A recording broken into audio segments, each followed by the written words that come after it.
Taste the Daily. திருச்சியில் ஒரு வேங்கை வயலாக குடிநீர் தொட்டியில் மனித கழிவு கலக்கப்பட்ட அதிர்ச்சி சம்பவம் அரங்கேறியுள்ளது. திருச்சி காந்தி மார்க்கெட் வடக்கு தையக்கார தெருவில் குடியிருப்புகளுக்கு மத்தியில் உள்ள சிறிய அளவிலான மேல்நிலை நீர்த்தேக்க தொட்டியில் மர்ம நபர்கள் சிலர் பாலித்தீன் பையில் இருந்த ஒன்றை போட்டுவிட்டு சென்றுள்ளனர்.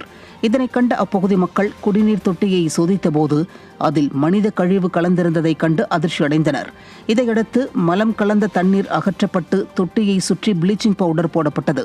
இதை அறிந்து வெகுண்டெழுந்த பொதுமக்கள் அப்பகுதி விடியா திமுக கவுன்சிலர் சங்கரை சூழ்ந்து சரமாரியாக கேள்விகளை எழுப்பினர்.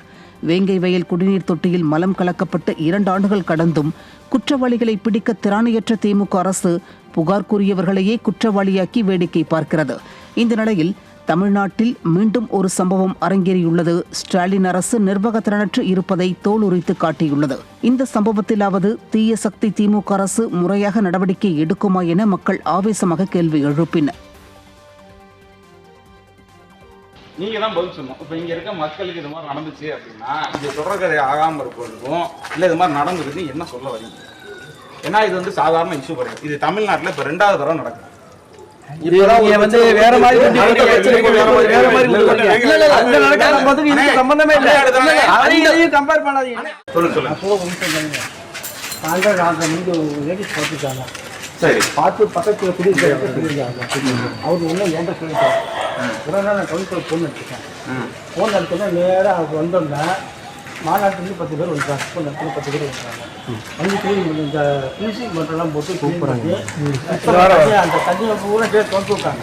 தண்ணியெல்லாம் திறந்து விட்டு ஃபினிஷிங் பண்ணிட்டு போட்டு நல்லா சுத்தமாக தொடச்சி விட்டு மூடிட்டாங்க. காலையில் மோட்டர் போட்டுருக்காங்க. சிவகங்கை மாவட்டம் காரைக்குடி அருகே விடுதலை சிறுத்தைகள் கட்சி மாவட்ட நிர்வாகி தாக்கியதில் பெண் உதவி ஆய்வாளர் படுகாயமடைந்த அதிர்ச்சி சம்பவம் அரங்கேறியுள்ளது. சோமநாதபுரம் காவல் நிலையத்தில் பிரணீதா என்பவர் உதவி ஆய்வாளராக பணியாற்றி வருகிறார். இந்த நிலையில் அந்த காவல் நிலையத்தில் கோவில் நிலம் கட்டுமானம் தொடர்பான விசாரணையின் போது விடுதலை சிறுத்தைகள் கட்சி வடக்கு மாவட்ட செயலாளர் இளைய கௌதமன் தரப்பினருக்கும் பிரணீதாவிற்கும் இடையே வாக்குவாதம் ஏற்பட்டுள்ளது. அப்போது விடுதலை சிறுத்தைகள் கட்சியினர் காவல் நிலையத்திலேயே பெண் என்றும் பாராமல் பிரணீதாவை ஆபாசமாக திட்டி அவரது சட்டையை பிடித்து இழுத்து தாக்கியதாக கூறப்படுகிறது. இதில் கழுத்து கையில் காயமடைந்த பிரணீதா மருத்துவமனையில் அனுமதிக்கப்பட்டார். திறனற்ற ஸ்டாலின் ஆட்சியில் திமுகவினர் மற்றும் திமுக கூட்டணி கட்சியினரால் பெண்கள் மற்றும் காவலர்களுக்கு கூட பாதுகாப்பில்லாத சூழல் நிலவுவதாகவும் இதற்கு யார் பொறுப்பேற்பார்கள் என்றும் மக்கள் கேள்வி எழுப்புகின்றனர். நீ என்ன பெரிய இவளாடி, உன்னை இங்கே விட்டு கற்பகம் ஏசியை வந்து உன்னை தூக்குனா அது மாதிரி உன்னை தூக்குறனா இல்லையான்னு பாரு. ஏற்கனவே உன்னை வண்டியை விட்டு கொலை பண்ணியிருப்பேன்.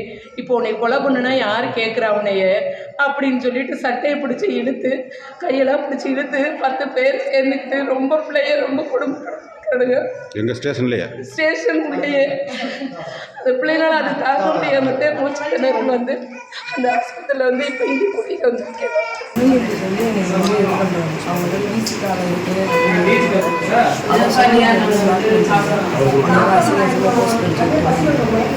எதுக்காக இந்த பிரச்சனை?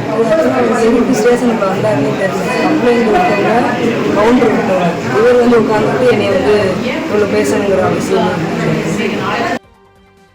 அறிவிக்கப்படாத ஆவின் பால் விற்பனை விலை உயர்வை திணிக்கும் மொத்த விநியோகஸ்தர்கள் மீது நடவடிக்கை எடுக்க வலியுறுத்தி தமிழ்நாடு பால் முகவர்கள் தொழிலாளர்கள் நலச்சங்கம் சார்பில் மனு அளிக்கப்பட்டது. கடந்த 1ஆம் தேதி முதல் சென்னை மற்றும் புறநகர் பகுதிகளில் பால் முகவர்களிடம் மொத்த விநியோகஸ்தர்கள் 12 லிட்டர் பால் பாக்கெட்டுக்கு 3 ரூபாய் கூடுதலாக கட்டாயப்படுத்தி வசூலிப்பதாக குற்றச்சாட்டு எழுந்துள்ளது.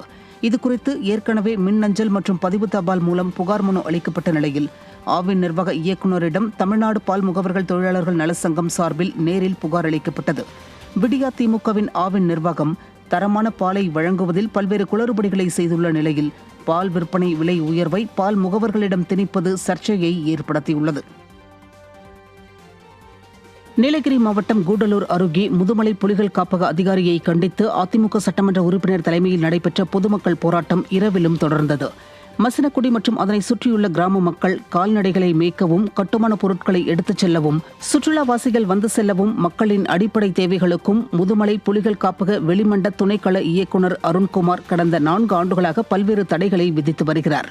மேலும் ஜீப் ஓட்டுநர்கள் மற்றும் சுற்றுலா தொழிலாளர்களுக்காக நடைபெற்று வந்த சூழல் சுற்றுலாவையும் நிறுத்தி வைத்தார். இதனால் வெகுண்டெழுந்த பொதுமக்கள் பல கட்ட போராட்டங்களை நடத்தினர். இது தொடர்பாக நடைபெற்ற பேச்சுவார்த்தையும் தோல்வியில் முடிந்தது. இதனால் அதிமுக சட்டமன்ற உறுப்பினர் பொன் ஜெயசீலன் தலைமையில் அருண்குமாரை கண்டித்து பொதுமக்கள் போராட்டத்தில் ஈடுபட்டனர். இந்த போராட்டத்திற்கு வணிகர்களும் தங்கள் கடைகளை அடைத்து ஆதரவு அளித்தனர்.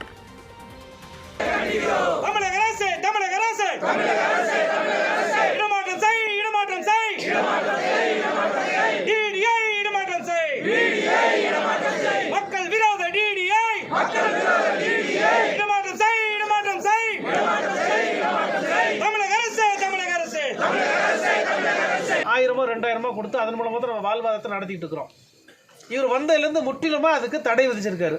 அதாவது என்னன்னு கேட்டிங்கன்னா, இந்த இங்கே ஓடக்கூடிய ஜீப்பில் வந்து எதுக்காக சுற்றுலா பயணிகள் வராங்க, இங்கே அனிமல்ஸை பார்க்கணும், விலங்குகளை பார்க்கணும், அதுக்கு தான் வர்றாங்க. ஆனால் ஜீப்பில் இருக்கக்கூடிய சுற்றி வரக்கூடிய அந்த கர்ட்டனை ஓப்பன் பண்ணிவிட்டு வண்டி ஓட்டக்கூடாது, அதை வந்து தப்பு அப்படின்னு சொல்கிறாங்க.